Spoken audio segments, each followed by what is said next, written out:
الان قبل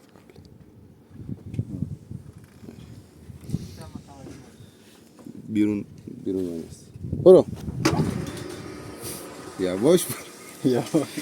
از چیز دیگه دیواره ها و آدم دیگه برو.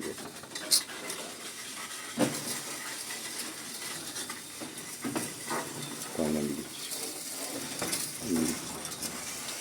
کف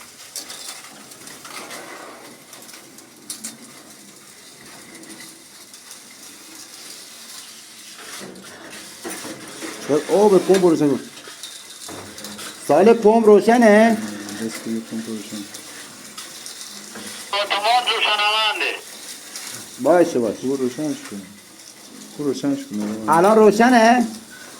روشنه الان اتومات روشنه. دستیش کنم روشن کن. نه روشن داره کار من.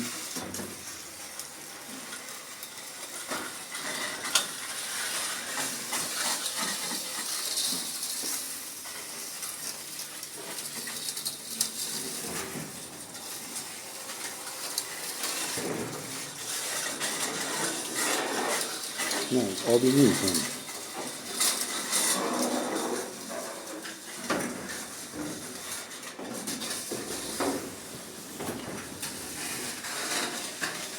خب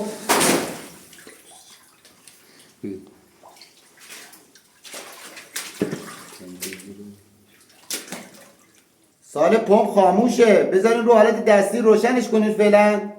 نمیخواد روشن کنید. نمیخواد. ساله نمیخواد پمپ روشن کنید. نمیخواد. رو بکشه بالا. اتومات بیم بالا دارم. رو بکشه بالا. برو بالا. بله.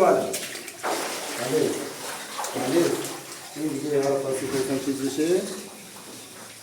این چیز داره که نش بیره بالا. پمپ روشن.